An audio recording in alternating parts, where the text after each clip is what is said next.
Welcome to the Deep Dive. Today, we are taking on a piece of philosophy that's, well, it's monumental, really ambitious. It really is. It attempts to wrap up, diagnose, and maybe even prescribe a cure for the entire, 2,500-year history of Western thought? That's right. We're diving into Alexander Dugin's extensive analysis of the German thinker Martin Heidegger, the figure Dugin actually calls the last god. The last god. Heavy stuff. Definitely. And we're focusing specifically on how Heidegger diagnosed the crisis of the West, this endpoint of nihilism, and then crucially, how Dugin takes that very precise, very rigorous philosophical toolkit and applies it pretty radically to understanding Russian political thought and culture. Okay, so our mission today, then, it sounds like a grand one. We want to understand the sheer philosophical force behind Heidegger's history of, well, failure, essentially. This idea encapsulated in his concept of Seinsgeschichte. Yeah, the history of being, or maybe the history of the forgetting of being. And this deep dive, it seems driven by one central, almost unavoidable question. Why? Why has Western civilization, despite all its technological triumphs, its philosophical brilliance, arrived at this point of deep, paralyzing crisis? What Heidegger and Dugin call pure nihilism. And the stakes here are, well, they're cosmic, really. Heidegger's method is a radical rejection of any quick fixes. He doesn't look to external doctrines or exotic cults or even political revolutions to solve this problem of nihilism. No easy way out. No. Instead, he undertakes this incredibly rigorous, almost you could say, ascetic internal examination of the Western logos itself. He really accepts responsibility for the fate of all Western European thought, confronting its own philosophical legacy head-on. So it's an inside job, philosophically speaking. Absolutely. This internal self-critical confrontation is what makes him, in Dugin's view, the summarizing moment of Western destiny. He's the one looking back and trying to make sense of it all. Okay, so let's unpack this central driving concept, Seinsgeschichte. Yeah. What exactly is this history of being, and why is it defined, as you said, by forgetting?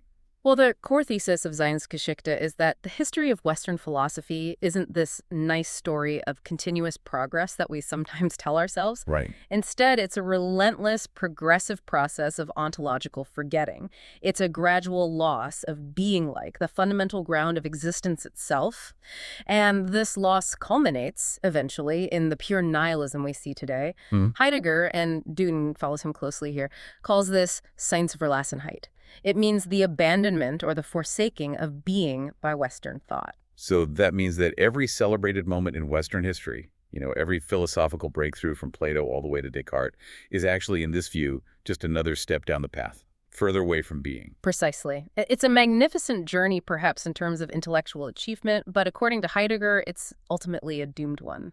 That's a sobering thought. It is. You can almost visualize the entire history of Western brilliance like a vast, powerful river. But every twist and turn, every dam constructed, every tributary diverted, it leads the river further and further away from its sacred ontological source. So the water keeps flowing. The civilization thrives on the surface. Exactly, but the connection to the source, to being itself, is progressively severed, lost. Okay, so where does this river begin in this analysis, and where does it finally end up? The river begins, according to Heidegger, with the pre-Socratics. He calls this the first beginning. The first beginning. Yeah, the water's pure there in his view, though maybe already a bit turbulent. It flows onward, gathering momentum, and reaches its definitive end with Friedrich Nietzsche. Nietzsche. Makes sense. Right.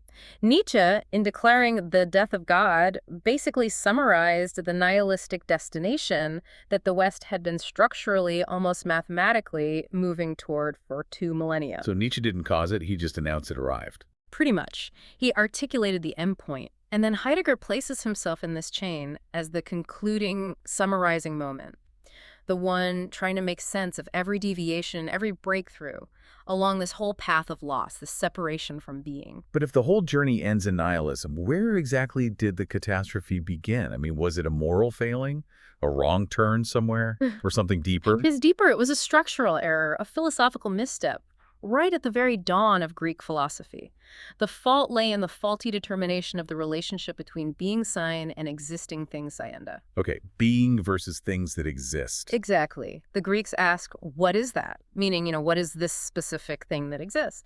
But they confused the answer, the specific existent thing, the Seienda, with the fundamental ground of existence itself, pure Sein. So they mistook the map for the territory. Or maybe the symptom for the root cause. That's a good way to put it.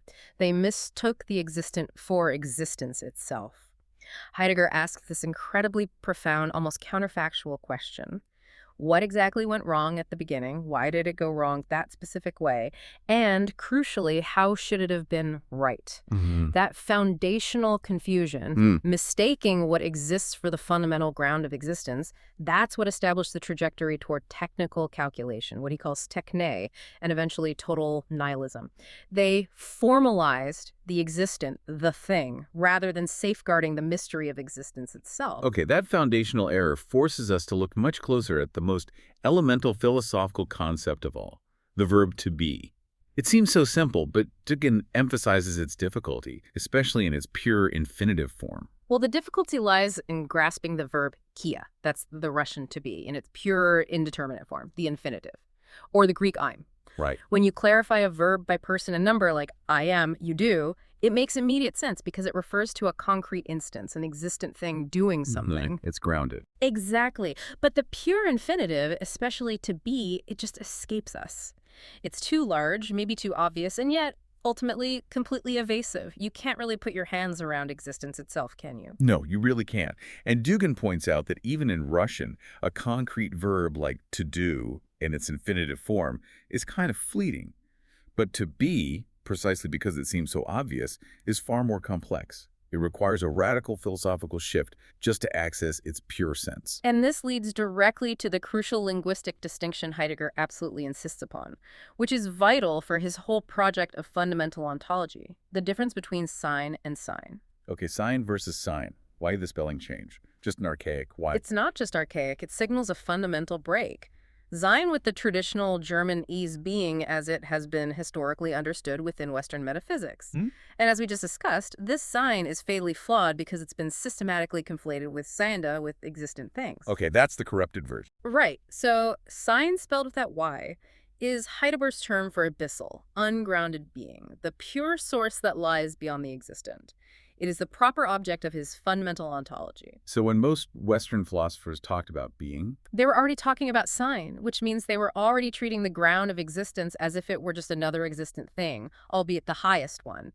The Y in Sein is meant to signal a complete break from that entire corrupted history of metaphysics. So to make that philosophical jump, the sprung, as he calls it, away from the metaphysical corruption and actually enter into Seinsgeschichte, Heidegger needed this new language. Absolutely. It's an attempt to purify the entire philosophical apparatus. And this new language requires using terms, sometimes, inventing new uses for old ones, like the verb weien. Weis means something like to essentially be or to exist in a way that correctly expresses Sein being, strictly distinguishing it from the merely descriptive, already compromised Sein. Dugin actually suggests the Russian verb us to exist or to exist might be a key to this domain. Why the Russian verb? Maybe because it lacks the heavy Platonist baggage that got attached to the European Sein over the centuries. It's a possibility he explores. Okay, let's delve back into that first beginning, the pre-Socratic moment. Yeah. You called it the philosophy of the daemon and the logos. That sounds much more mystical than modern philosophy. Well, it wasn't mystical in the sense of like a secret cult or something, but it was intensely philosophical. The philosophy of the daemon wasn't about an object of worship, not some powerful, unseen, existent being. Okay. Dugin points out that for the early Greek thinkers, the daemon was more like the point radiating thoughts about the thinker. It was linked to the thinking subject itself, but it also transcended it. It wasn't just subjective. And that concept gets crystallized in that famous saying from Heraclitus, "Eidos si famon." Right. And Dugin translates this quite evocatively as, the daemon, the divinity of the lightning moment, is order for man. This daemon is inextricably linked to the self-multiplying logos of Heraclitus, that ever-flowing, ever-changing principle of order and fire. A dynamic order, not a static one. Exactly. This daemon was the new essential instance of knowledge established in the pre-Socratic period, a knowledge born from fire, tension, constant change, not from static definitions or categories. But you said the seeds of betrayal were already there, even then, hovering over this dynamic, maybe unstable truth. Yes.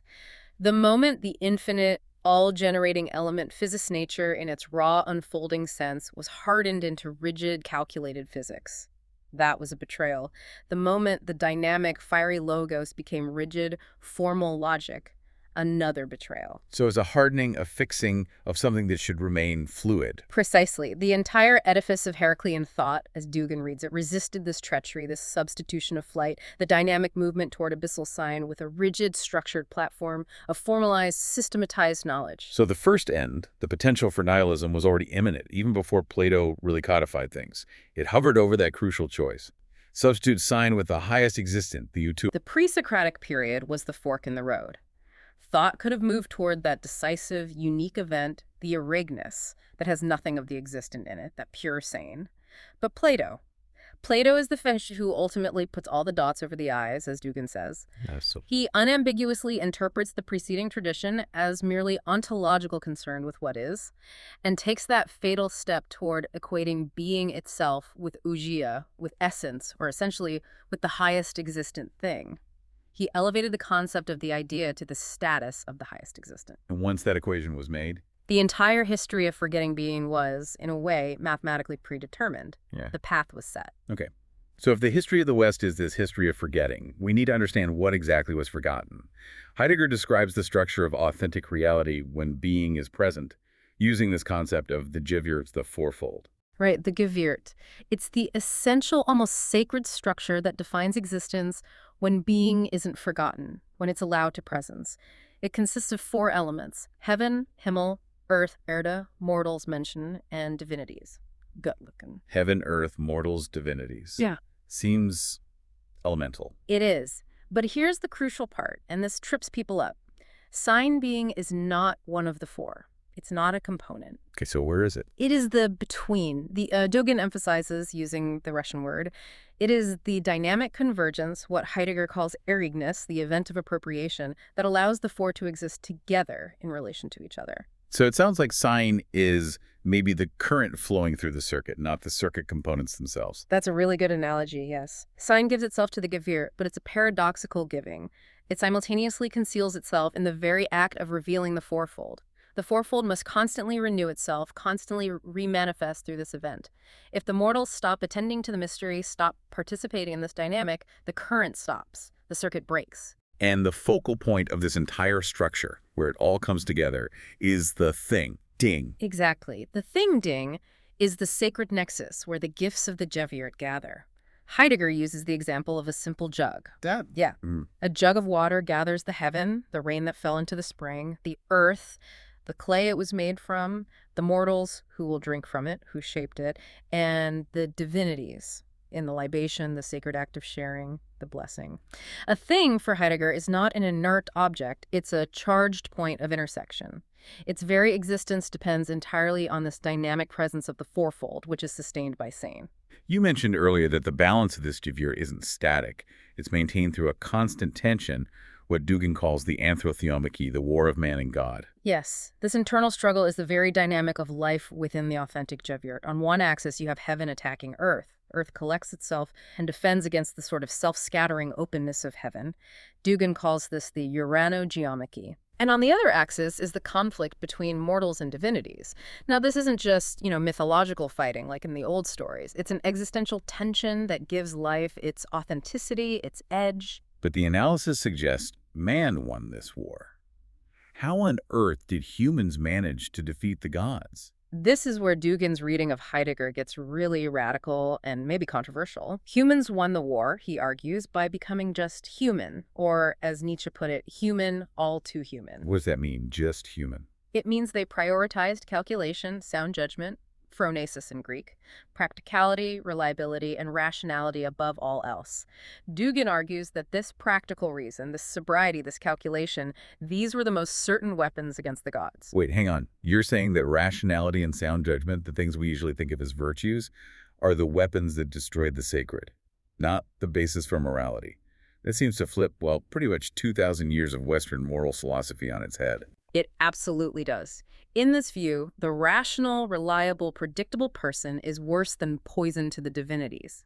Gods, Dugin insists following Heidegger, only exist where there are wise men, mystics, poets, or maybe even madmen, those who live beyond calculation, who are open to the unpredictable event. So the moment man decides to organize his life entirely based on practical utility and logical consistency. The gods depart, because there's no mystery left, no necessary instability, no openness for them to inhabit. This process is the disenchantment of the world, driven by the victory of calculative reason. And the outcome of this human victory is the collapse of Dasein, human existence, into a non-authentic state. Yes. When Dasein is focused solely on this pragmatic, calculating, useful mode, the Ereignis, that event of appropriation where being presences, simply does not occur.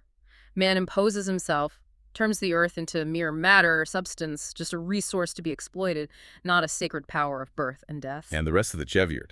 The gods are unlinked.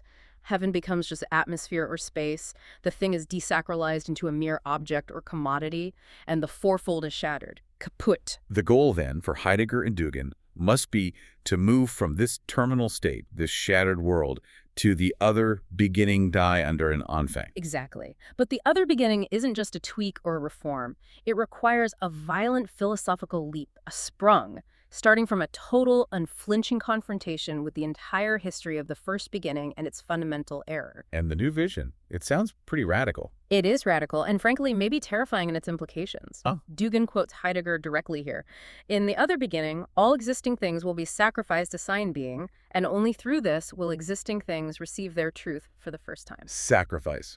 All existing sacrifice to Sein being. What does Dugin or Heidegger intend this metaphysical annihilation of existent things to look like in practice? Is this like political revolution or philosophical asceticism or something else? It implies a total devaluation of the world as we know it, the world of utility, commodity, production, consumption. It means annulling the metaphysical concepts that grant existence its current meaning.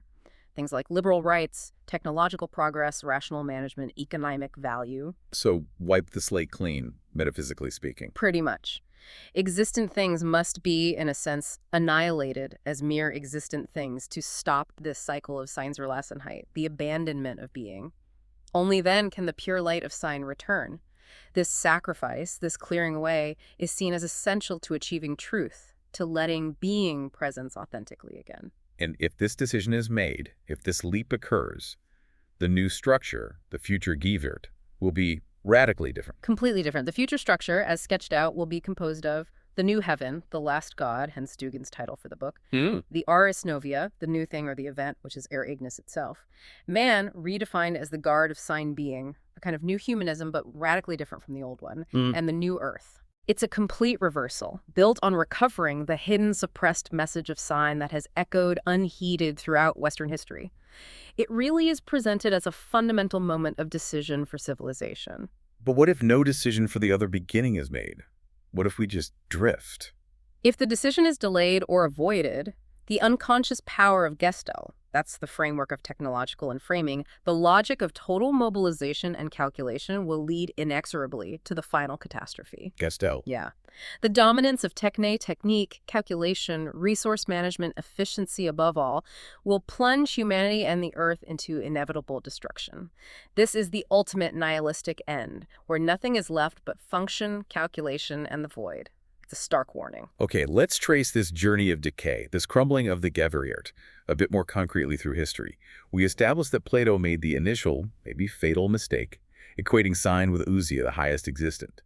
How did that philosophical error translate into a crumbling of that sacred fourfold structure? Well, Plato's choice making the idea that the aitos, the highest existent or the most real thing, meant that the foundation of reality was now placed not in the abyssal mystery of being, Sein, but firmly within the hierarchy of existent things. The idea, the esse, became the most real thing.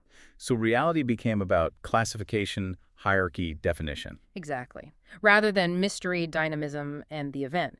This firmly rooted the core ontological problem within the structure of the existent, effectively excluding pure Sein from the main philosophical agenda for the next 2,000 years. Okay, then came scholasticism, the medieval period. How did that fit in? Did it fix anything? Not according to Heidegger, no. In his view, scholastic philosophy was merely a protracted interlude.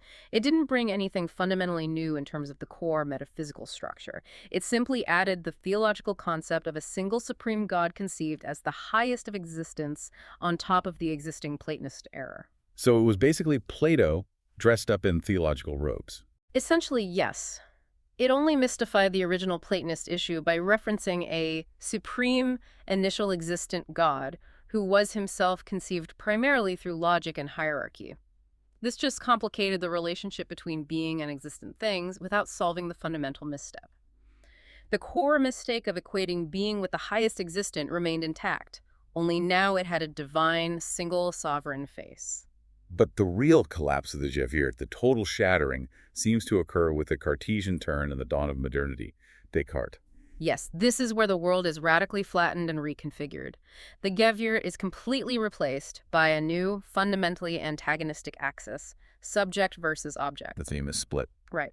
Man now becomes the subject, the res cogitans, pure thinking substance, pure reason, the guaranteed center of all knowledge. Everything else becomes the object, the Gegenstand, or as Dugin points out, the Russian Wiwas, meaning that which lies before the subject, waiting to be known or manipulated. And being itself, what happens to it? Being is now entirely reduced to a function of subjectivity. Its reality is guaranteed only by thought.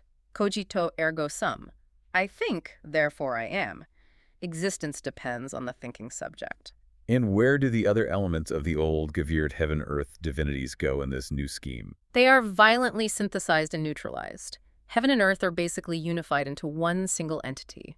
Res extensa, extended matter, the nature of celestial bodies and terrestrial bodies are recognized as analogous, governed by the same mechanical laws, stripped of all sacred differences. They become just stuff. Mechanical stuff. And the divinities? They're replaced by the highest object, the god of deism, the clockmaker god, the causa sui, the self-caused entity. But this god is derived only from logical thought, completely losing all properties of a subject, let alone a divinity in the old sense. Man, the thinking subject, rules absolutely over a world of objects and a logically deduced, objectified god. The final logical destination of this whole trajectory, then, is the 20th century. The total dominance of techne and the total victory of nihilism. Yes, nihilism intensifies to such a degree that, especially in the form of modern liberalism, it doesn't even recognize itself as nihilism anymore. It just seems like common sense. How so? This calculating reason becomes the absolute final stage of Western ontology. As the subject dominates, it seeks complete mastery, complete predictability.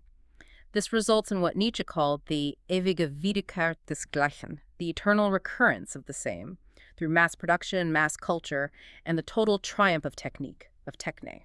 And Heidegger analyzed the political geography of this metaphysical endgame, didn't he? Seeing Europe caught between two massive, globally dominant expressions of this metaphysical death drive. He did. He saw Europe, which he hoped could be the potential site for the other beginning, as being crushed between two derivative terminal forms of Western metaphysics, two forms that had conquered the globe. Okay, so to the West. To the West was Americanism, or Anglo-Saxon liberalism.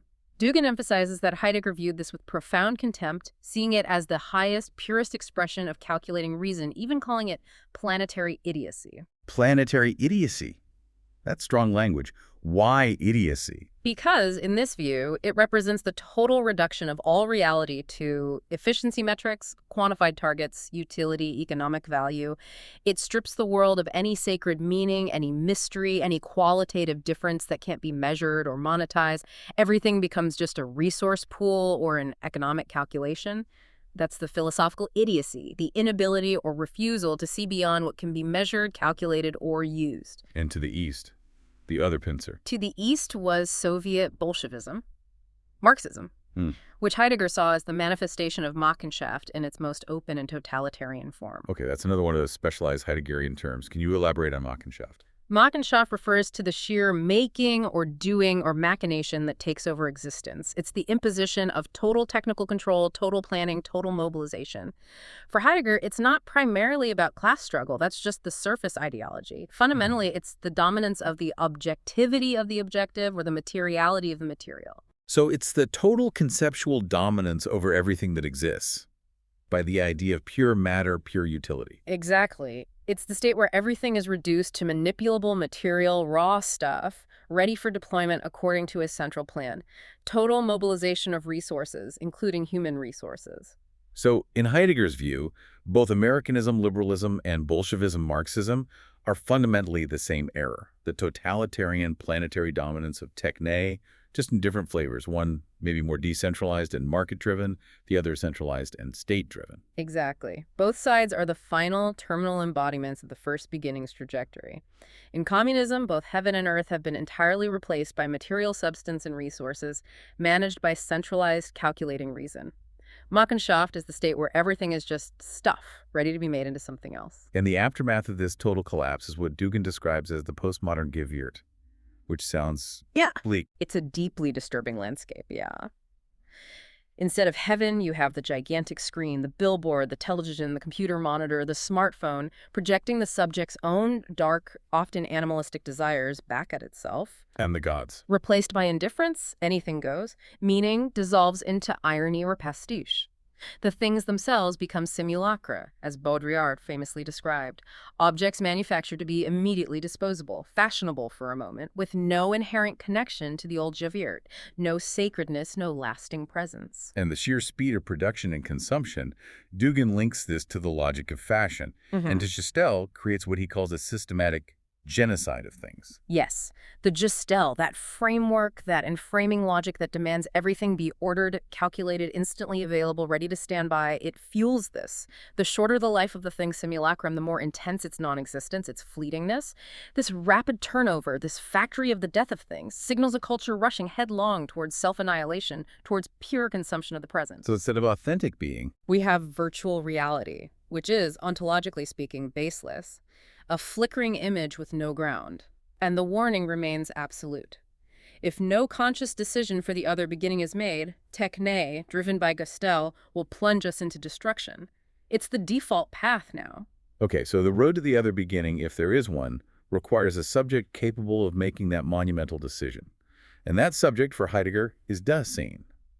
But he only arrived at this concept after grappling with the collapse of the traditional subject, particularly after Kant. Right. Kant's critical step was a necessary destruction, in a way. He demonstrated pretty convincingly for many that the existence of the traditional subject, the object, or even God, belongs to the realm of noumenon. The noumenon, the thing in itself. Exactly. The sphere that pure reason cannot logically prove or disprove. So the old Cartesian ontological triangle subject, object, God kind of collapses into this inaccessible noumenal sphere. Kant didn't necessarily deny these realities, but he established that reason, pure reason alone, is incapable of making foundational conclusions about them. That cleared the philosophical stage in a big way. So if Kant dismantled the old foundation, Husserl, Heidegger's teacher, offered the crucial methodology for building something new. Phenomenology. Yes, Husserl was crucial for Heidegger. Husserl sought the pure instance of consciousness itself, trying to move beyond that exhausted subject-object dichotomy. He did this through concepts like intentionality, the idea that consciousness is always consciousness of something, and the Lebenswelt, the life world, the pre-theoretical ground of experience. So phenomenology tries to get back to the things themselves as they appear. Right. It sought to uncover the underlying structures of experience that remain when the subject-object distinction is conceptually bracketed, put aside. And Dasein is the radical consequence of Heidegger pushing Husserl's phenomenology further, maybe in a direction Husserl himself didn't intend. You could say that. Dugin stresses, following Heidegger, that Dasein is emphatically not the traditional man, not the human being, not the subject, not even the object or God. It is the place, the Da, where being Sein is an issue. It's being there or being in the world. In der Weltsein. So it's defined by its relationship to being, not by attributes. Exactly. It's the presence that is defined by its fundamental relationship to being, rather than by any specific material or psychological attribute. It's the clearing in the forest where being can reveal itself or hide itself. And its definition isn't the classical rational animal, but speaking animal. Correct. Heidegger retranslates the ancient Greek definition of man, synakaton, not rational animal, but speaking animal. Man reveals himself as an existing thing, ontologically, through speech, through logos in the sense of language. Not necessarily through reason. Not necessarily. Dugin points out that not all speech proves reason. Think of idle chatter, gossip, charade, as Heidegger calls it. But all speech always proves the unique, situated presence of Dasein. It shows that there is a being for whom being is an issue. Okay. And this Dasein exists in two fundamental modes, authentic and inauthentic. These are defined by what Heidegger calls existentials, not categories. Let's clarify the foundational vectors, starting with Sorge, care. Sorge care or concern is absolutely foundational. It's Dasein's constant preoccupation, its sort of multidimensional range of impulses directed toward its life world, its environment, and crucially, its own future possibilities. This constant concern, this caring, expresses Dasein's inescapable being in the world. Right. We are fundamentally defined by what we care about, what matters to us. Okay, then there is should, guilt. Yes, but this is a critical distinction. Short for Heidegger is not primarily moral guilt, like stealing something. It's fundamental ontological guilt. Ontological guilt, how does that work? Right. It's the realization that Dasein, by default, is constantly falling, constantly sinking into its inauthentic mode. That's the mode of Das Man, the anonymous they-self, doing what one does, thinking what one thinks. It's the mode of idle curiosity, ambiguity, and superficial chatter. So the guilt is the failure to choose your own unique existence, instead just defaulting to what everyone else does or says. Precisely. The voice of conscience, for Heidegger, reminds Dasein that it is guilty indebted, maybe of constantly failing to be authentic, failing to seize its own unique possibilities. Pure guilt, understood ontologically, opens Dasein to authentic being by forcing it to confront its constant falling away, its failure to live up to its own potential for being. And the ultimate defining existential, the one that really brings things into focus, is Sein's toward being toward death. Yes. Dasein is fundamentally finite, mortal. Authentic Dasein accepts death not just as a biological fact, but as its own unique, non-transferable possibility. My death is mine alone. No one can die it for me. So confronting death is key to authenticity. Absolutely. By confronting nix-nothingness, the abyss Dasein truly defines itself against that ultimate limit. To exist authentically means to exist toward death, understanding that your life is bounded by this definitive limit, and choosing your possibilities in light of that finitude. And the inauthentic mode. It's trying to turn away from death, pretending it only belongs to others, people die, covering it up with endless activity, distraction, conforming to Das Man to forget one's own inevitable end. Authentic existence is being fully present, radically individualized, in the face of annihilation. Okay. This incredibly powerful, maybe bleak analytical toolkit born of Western crisis and this intense confrontation with the abyss is now the lens Dugin uses to examine Russia. So we move from the vigilant, anxious, death-aware European Dasein to the concept of a specifically Russian Dasein. Exactly. And when Dugin shifts his focus to the Slavic world, particularly Russia, he immediately notes what he calls an asymmetry. The Slavs, despite their huge numbers and significance within the Indo-European family, historically lack a monumental, explicitly articulated philosophical complex like the Greeks, the Germans, or the Indians developed. They stand, as he puts it, under fallow. Yes, like a field left unplowed, resting. But this lack isn't interpreted by Dugin primarily as a deficiency or a failure. He sees it more as a phenomenological constant, maybe a blank slate or perhaps a latent promise, something held in reserve. Okay, so because no such philosophy is explicitly given from within the tradition. Russian philosophy, Dugin argues, has to be constructed as a kind of hypothetical whole. It must be built upon the concrete and, for him, phenomenologically indisputable foundation of Russianness itself, the sua, the Russian beginning or principle. This deep essence exists, he claims, but it needs to be articulated using philosophical tools, often borrowed ones, because it wasn't articulated organically from within in the same way Greek or German philosophy emerged. But historically, what happened instead of this organic articulation was the creation of something pathological, archeomodernism. Yes, archeomodernism. This is Dugin's term for the specific, often painful Russian sociocultural situation, particularly entrenched since Peter the Great's reforms in the 18th century. It describes the violent imposition of social modernization from above, using foreign Western models, onto a society that remained deeply archaic in its underlying structures and worldview. And this created a persistent, painful tension between two poles, two foci that Dugin calls A and B. This forms his hermeneutic ellipse. Exactly. Focus B represents the imported Western paradigm. Intellect, progress, science, formal philosophy, rational modernization. Basically everything the West created through its process of forgetting being, according to Heidegger. That's the modernizing pole. Right. And focus A represents Russian archaism.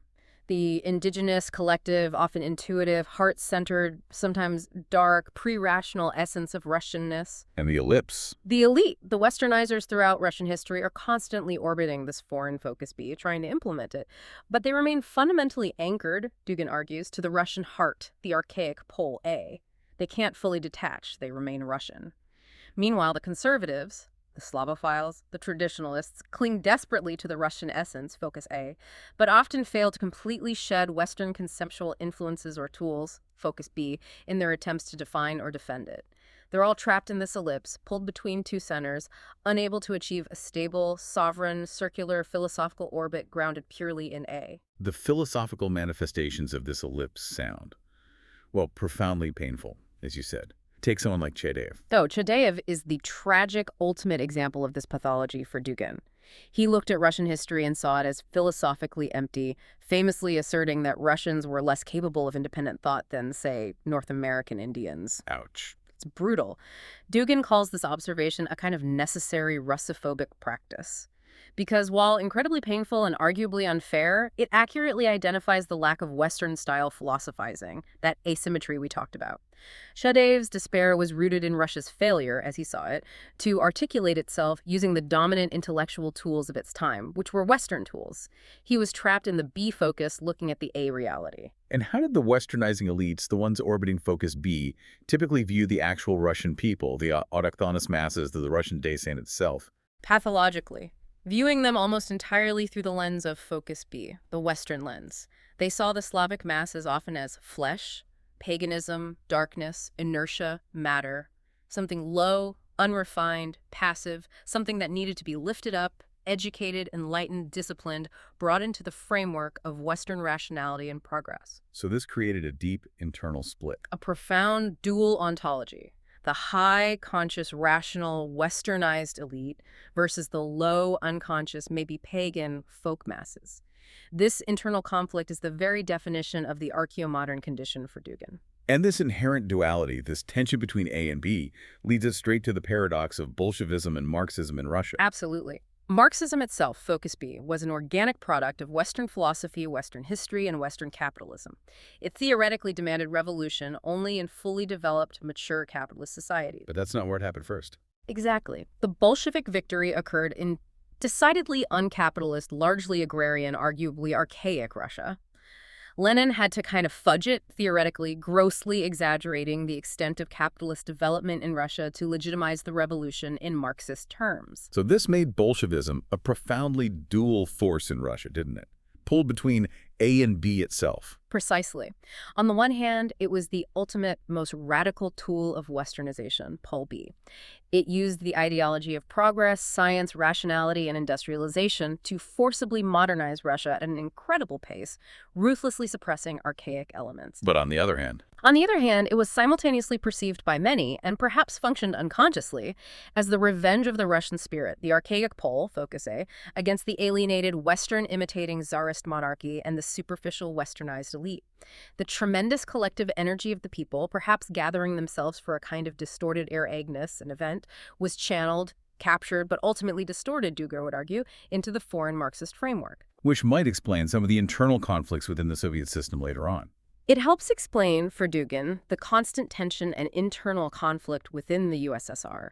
For instance, between the hyper-Western internationalist Trotskyites who really embodied Pol B and the more nationally rooted, perhaps implicitly archaicizing path that eventually came to be represented by Stalin, which Dugin might see as a partial, albeit brutal and contradictory resurgence of Pol A within the Soviet project. Fascinating. Okay, so now we absolutely must compare the two existential foundations directly. If European Dasein, as we discussed, is defined by vigilance, anxiety, care, sorge, and this constant striving against finitude, what is the fundamental nature of Russian being as Dugin portrays it? It's presented as fundamentally different, almost the opposite in feeling. Russian being is characterized as close, warm, internal, calming, even maternal. Dugin uses these very evocative, almost folksy descriptions. He says it's like bread, or like a holiday gingerbread. Bread and gingerbread, not exactly the abyss. Not at all. It's conceived as an internal, corporeal center of ontological pleasure, a comforting fullness. And crucially, it is not terrifying or distant or abyssal, unlike the being encountered by the Greeks or the Germans, which often inspires dread or awe. And this inherent warmth, this comfort, leads to a different relationship with forgetting. It leads to ibasan. Yes. This comforting Russian being, Dugin argues, tends to lull the Russian soul into a kind of sleepy state, a presence that is more like dreaming than waking. It doesn't demand the hypervigilance, the constant alertness, the trauma almost, required by the Greek or Germanic view of being confronting nothingness. The terror is minimized, diffused, because the being itself is so comforting and internal, like being held. So if European Dasein is defined by sorge, care, concern, anxiety, then Russian Dasein fundamentally rejects it. It fundamentally rejects it, yes. The Russian personality in this archetypal analysis is Vespasian, careless, maybe even reckless, and Nihilatin, without concern, untroubled. Nothing really bakes or worries the Russian person in that deep European existential sense of sorge. So the world they inhabit feels different. Completely. The world constituted by this Russian Dasein is felt as full, abundant, already nourished by being. The horizon of dread isn't a sharp point driving action, but maybe a gentle curve. Terror, Dugin says poetically, is integrated, consumed almost casually, like a crust of bread. There isn't that same urgent need to do something about existence. The defiance of Western notions of efficacy and planning leads directly to what Dugin identifies as the core Russian existential. Maybe, perhaps, Hope. hopefully. Avos, yes. It's a notoriously difficult word to translate properly, but it embodies a kind of hope and expectation of an event, a positive outcome, but, and this is critical, often without active participation or planning from the person involved. It's a reliance on something else intervening. That concept completely upends the entire Western metaphysical impulse, doesn't it? Which is so heavily based on planned effort, rationality, control, maximizing utility, individual agency. It absolutely does. Avos isn't seen as just blind mechanical fate, though. Dugin suggests it's rooted in a sense of ontological buoyancy. It's as if Russians naturally glide upwards towards heaven unless they make an effort, which then returns them to earth, chaining them to calculation and gravity. Effort pulls them down. Lack of effort lets them float up. That's the radical idea. And he makes the truly astonishing, almost mischievous claim. If Russians stopped doing anything altogether, they would save the world. Because their doing is usually framed within the imposed Western logic, focus B, which is destructive. Their authentic non-doing, their reliance on avos, is seen as embedded strategy for salvation, unique to the Russian Dasein. It's a complete inversion of the Protestant work ethic, for instance. Wow. Okay, let's talk about the problem of the individual within this framework, particularly the concept of Sein being, with which Heidegger also discussed, but seems to take on a unique intensity here. It does. For Dugin, the Russian individual is defined by what he calls an implosion of the individual. The individual person, the ogio-lichnost, only achieves authenticity, only truly is when it is with the people, inseparable from the collective Sein. So when separate, when trying to be an individual in the Western sense. It is isolated, alienated, and ultimately annihilated. It becomes nothingness itself, a void. So whereas in the West, the individual self-Descartes cogito, I think, is the very foundation of reality. In this Russian model, the individual self finds its reality only by dissolving into or being part of the collective. Pretty much. The individual personality is therefore conceived as hushen, a non-personality, almost an emptiness that is inseparable from the hushes, the people, who are the true carriers of this authentic Sein. The person who attempts to be an individual in the modern Western Cartesian sense is seen as utterly alone, cut off from Dasein, reduced to non-being, a kind of ghost. But there's a paradox there, isn't there? Yes, Dugin makes the paradox clear. Even the Russian personality, conceived as this pure non-being when isolated, is nevertheless Russian. It exists within that Russian context. The authentic, non-discursive self, selbst in Heidegger's term of the Russian, is not the individual ego, but the people itself, the collective Dasein. Okay. To ground this unique Russian Dasein ontologically, to give it a philosophical anchor, Dugin connects it quite surprisingly to Plato's most difficult and mysterious concept, khora. Yes, khora. From Plato's dialogue Timaeus, Plato introduced khora, often translated as space, receptacle, or matrix, as a kind of third beginning, alongside the familiar being, the forms, and becoming the changing world. And khora is weird. It's very weird. It's described as dark, difficult to grasp, related to a kind of dreaming faith. It's the primordial stuff dreams are made on, perhaps. It's eternal, unchanging in itself, yet receptive to all transformation. Plato calls it the mother and wet nurse of becoming. It lacks sharp definition, lacks internal differentials. It's almost pre-cosmic chaos. but a fertile chaos. So how does Dugin map this obscure Platonic concept onto Russianness? He interprets khora, in the specific Russian context, as the foundational space, the matrix, that is the Zemlya, Mother Wet Earth, Mother Damp Earth. It is chaos itself.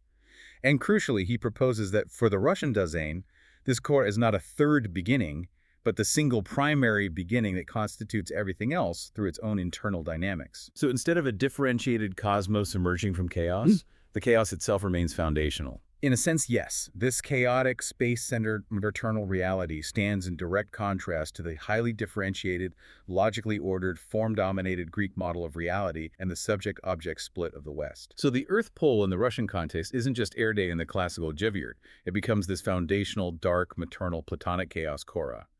And Dugin says this is the true hidden core of Russian being. Exactly. In the standard Heideggerian Geviert, the Earth is often seen as the low place, associated with dirt, dust, the body, the flat plane, gravity. But for Dugin, the very essence of Russianness, the Wesen des Recentums, is this earth khora. An earth, however, that is currently still not liberated, still trapped under the overlay of the externally imposed archeomodernism, focus B. The Russian Dasein is the earth pole itself, but conceived as this living, spiritual, moist body, this vast plane waiting to be freed and fully realized. Okay, so if this foundational singularity, this khora earth, is primary and constitutes everything else, then the traditional Heideggerian Geviert with its 4 distinct elements doesn't quite fit the Russian model, does it? What does the resulting Russian quadripartite look like? How does it get reconfigured? It gets reconfigured based on this principle of immanence and the singularity of the earth khora. It's quite different from the original Geviert. Okay, let's break it down. First, Earth. Earth is everything. It's the primary reality. It is the living, spiritual, moist body, the boundless plane, the eternal maternal source. It's the beginning and the end, the container and the contained. Okay. Second, God. God, in this Russian quadripartite, is the giver, ojiho daruyushchi. He is conceived as heavy, one, singular, residing deep within the earth's heart, almost inseparable from it. He's not the distant, appellate, transcendent God of the West, but an immanent divine presence within the earth khora. Third, Spirit. Kyostuk. Spirit replaces the concept of heaven from the original Geviert. It's associated with the act of endowing or giving nadliyushchi. It functions as the source of light and truth, but it's deeply related to the Earth's internal energy, its breath perhaps, not a distant celestial dome imposing order from above. It emanates from within the Earth khora. And fourth, Human.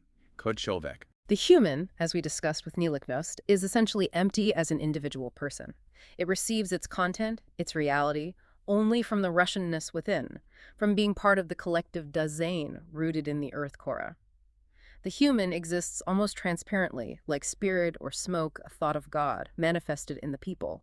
This whole structure reflects the Russian soul's perceived rejection of individual autonomy and its embrace of an immanent, almost non-dualistic being fundamentally anchored in the earth khora. This unique existential structure must, then, profoundly influence Russian theological thought. This leads Dugin to identify what he calls a dual theological line within the history of Russian Orthodoxy. Exactly. He argues there's always been the official Universalist Greek-Byzantine line inherited from Constantinople, but alongside it, and often in tension with it, there has been a strictly Russian indigenous theological line, reflecting this underlying Dasein. And the crucial point is that Russians adopted Christianity not neutrally, not just taking the doctrines as given. But according to their own internal Dasein structure, this acceptance was filtered through an already existing, albeit perhaps unconscious, implicit philosophy of chaos, earth, and collective being. The vessel shaped the liquid. Let's examine the philosophical implications Dugin draws from the Slavic word for God itself, Bog. Right. He points out that the Slavic word bag likely derives from an Indo-European root like baga, meaning property, possession, wealth, or portion. This etymology, he argues, emphasizes a philosophy of heaviness, presence, and immanence. The God who is possessed, who is here, heavy, internal. Which contrasts sharply with the Greek theos, or the German God, which Dugin links more to invocation appeal, a God who is called upon, perhaps more distant. The Russian bog is heavy, one, and calm, too heavy maybe to be easily multiplied or distanced, and resides deep within the earth's heart, inseparable from it. And how is the concept of man, the human being, received in this Russian theological context? The Russian understanding of man, Dugin asserts, is received almost entirely from the gospel narrative, specifically the Voshloveshenie Boga, the incarnation of God in Christ. Man is understood essentially as the thought of God, manifested not as an independent self-discovering cogito like in the West, But as the Russian people, or the Church as the body of Christ, which serves as the collective vessel of the divine presence on earth. This contrasts sharply with the Western trajectory, where the concept of man increasingly arises from an independent, critical self-discovery, from reason reflecting on itself. Okay. This insistence on an indigenous theological matrix, this unique way of receiving Christianity, eventually crystallizes, Dugin argues, into the Third Rome doctrine. Yes, this doctrine, famously formulated by the monk Philophe in the early 16th century after the fall of Constantinople, asserted that Moscow was now the Third Rome, the successor to Rome and Constantinople as the center of true orthodoxy. And Dugin views this not just as political ambition. Not primarily. He sees it as the strict articulation of the purely Russian theological beginning, what he calls the third semantic set. It asserts an independent civilizational and ontological dogma. It's a statement that the purest form of Christianity, and therefore the true carrier of being in the current age, is now situated entirely within the Russian Dasein, embodied by Moscow and the Russian Church and state. Why is this doctrine so politically and philosophically important in Dugin's overall thought? Because it represents, for him, the potential moment of a definitive break. A break from both the legacy of Byzantine universalism, which was already compromised from his perspective, and the emerging seductive dangers of Western individualism and rationalism. It implies a claim to sovereign ontological status for Russian civilization. So he sees a specific period where this Russian essence was strongest. Yes. Dugin views the period roughly from Metropolitan Iona, mid-15th century, asserting autocephaly, up to Patriarch Nikon, mid-17th century, whose reforms he sees as a betrayal, as the time when this purely Russian orthodoxy, reflecting Focus A, crystallized most clearly. It embodied the call to construct a purely Russian hermeneutic circle. And after Nikon, the synodal period under Peter the Great and after. That whole period, the 18th and 19th centuries, is seen by Dugin largely as a prolonged philosophical interlude, a continuation and deepening of the archeomodern pathology, where Western alienated thought, Focus B, dominated the official church structure masked by Orthodox ritual. The Third Rome idea represents the road not taken, or the moment of required sovereign authenticity that was lost or betrayed. Okay, this entire deep exploration of Dasein in the West and Dasein in Russia is not just abstract philosophy for Dugin, it's the absolute foundation for a radical political project, what he calls fundamental politology. This is where the deep metaphysics meets the very practical question of how society should be governed. Precisely. Fundamental politology, as he defines it, is the discipline of relating political ideas, institutions, ideologies, and processes directly back to the elemental forces of human existence, to Dasein itself. It judges political structures not primarily by their efficiency or their economic outcomes or even conventional morality, but by whether they foster authentic or non-authentic modes of existence. Do they help Dasein confront being, or do they encourage falling into Dasman? And the core conflict here lies in defining the proper political subject. Who or what is the legitimate basis for political order? Dugin calls this the Dasein ruler. Dasein. Right. He looks at the three dominant political theories of modernity: liberalism, communism, and nationalism, fascism. The first three political theories. Exactly. Liberalism takes the individual as its subject. Communism takes the class. Nationalism or fascism takes the race or the nation state. Dugin argues that all three are fundamentally based on non-authentic Dasein. They are all products of that alienated New Age metaphysics we discussed earlier, the Cartesian split, the reduction of existence to material factors. How so? Because they reduce human existence to the isolated individual atom, or to purely economic class status, or to biological race, or to the machinery of the state. None of them, in his view, address Dasein as the vertical, existential entity, the being whose being is an issue, the being defined by its relation to being and death. So the fourth political theory, 4PT, Dugin's own project, must therefore take Dasein itself as its political subject. That's the core idea. The subject of the 4PT is Dasein itself, understood not as the individual or the mass, but as this vertical, non-individual entity. He sometimes calls it the angel of the ethnos. The state, then, must become the state of the event, the state of Ereignis. A state of the event, what does that mean? It means the state is not seen as a finished, secular, administrative product, a machine for managing resources or rights. It is constituted, legitimized, and finds its meaning only in the ongoing process of authentic existential confrontation, the confrontation with finitude, with death, with being itself.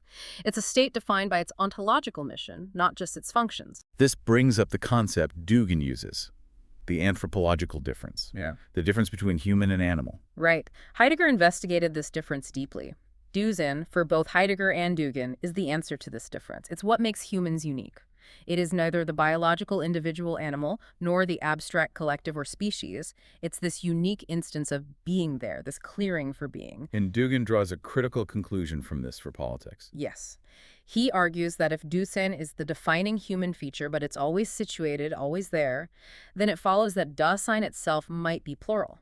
Every civilization, he proposes, is founded on a unique, particular Dasein, a European Dasein, a Russian Dasein, maybe an Islamic Dasein, a Chinese Dasein, and so on. So the Heideggerian method can be de-universalized. Exactly. Once detached from its purely germinal context, the method can be applied to understand the unique existential structures of other civilizations. This creates a framework for plural Dasein, which, for Dugin, validates the idea of deep civilizational sovereignty and difference, rejecting universalist claims based on the Western model. And you mentioned Dugin defines the vertical dimension of man, the true self that governs authentically, as the angel of the ethnos. Yes. The authentic self of a people, the locus of its Dasein, is this angel of the ethnos. It's the vertical, identical, related to the essential form or idea dimension of a people or civilization. Think of it like the hub of the anthropological wheel that holds the culture together and prevents its collapse into mere materialism or chaos. And this connects directly to geopolitics. It forms the basis for an existential geopolitics. A place, the Dasein, is only truly authentic, truly sovereign, when its owner, its spirit host, this angel of the ethnos, is revealed and active.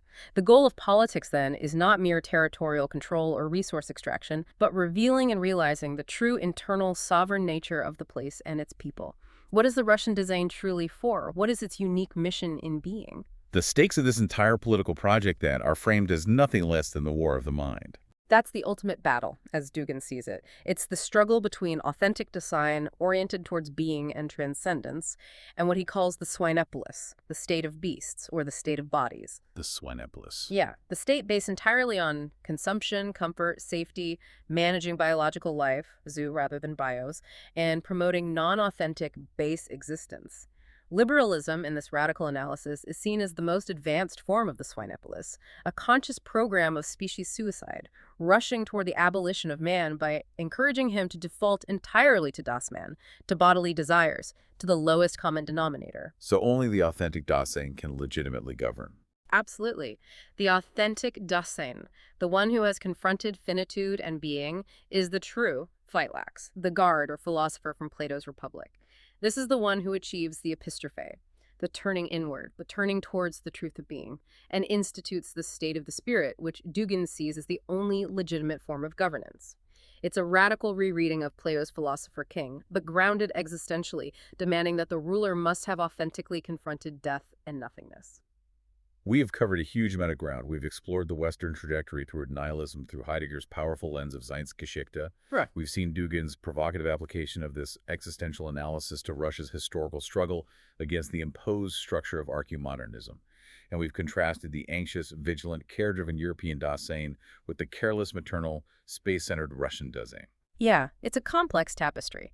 The goal for Russia, in Dugin's framework, is ultimately to escape this hermeneutic pseudomorphosis, this systematic distortion of the Russian essence by foreign concepts, by focus B.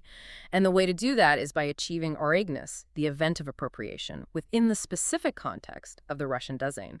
Which means? It means somehow liberating that foundational earth khora from the overlay of external rational influences.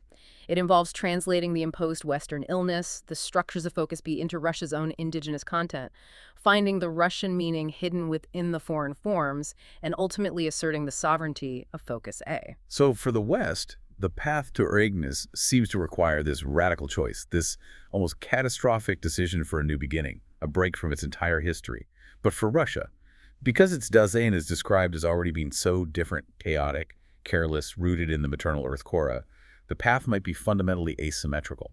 different. That asymmetry really does suggest a final, maybe provocative thought for us to consider. Think about the Spanish concept of duende. Duende, from Lorca. Exactly. Famously described by the poet Federico Garcia Lorca. Duende is that dark, irrational spirit of place, often equated with a visceral awareness, a taste of death. It's that vertical black root that pulls authentic creative expression right to the edge, beyond mere technique or charm. Lorca argued that true art, true song, true bullfighting, maybe even true political life, are found not in rationality or comfortable existence, but in this immediate, desperate confrontation with finitude, that inner battle with death and the earth. Okay, so how does duende connect here? Well, given that the Russian Dasein is characterized precisely by avos, this reckless hope, this buoyancy, and this deep association with chaos, with the earth khora, and it fundamentally rejects sorge, rejects calculative care, should Russia's path to its own other beginning be one that embraces radical, maybe even joyful chaos? Should it embrace the vertical duende that thrives on the edge of destruction, that rises up from the earth and the blood? Rather than trying to pursue a foreign, rational, perhaps overly structured political order, even one supposedly based on the state of the spirit. So instead of trying to implement a Heideggerian state based on disciplined confrontation with nothingness, maybe Russia finds its authenticity by leaning into its inherent carelessness, its avos, its connection to the dark, fertile chaos of khora, embracing the fall, perhaps. The concept of duende certainly suggests that the deepest truth, the most powerful art, is found not in avoiding the fall, but in experiencing the descent. The Untergang authentically, wrestling with the angel or the demon in the earth. If the Russian Dasein is already the earth khora, the question is whether it must embrace its dark chlonic nature, its chaos, its recklessness, its avos to achieve liberation and its own unique Ereignis, or if it must still somehow await or construct the more structured, perhaps more vigilant event that Heidegger seemed to foresee primarily for the West. It's a fundamental tension. Planning versus reckless buoyancy, sorge versus avos, logos versus duende. And that existential decision seems key to the future of the Russian beginning, as Dugin presents it. A fascinating and unsettling place to leave it.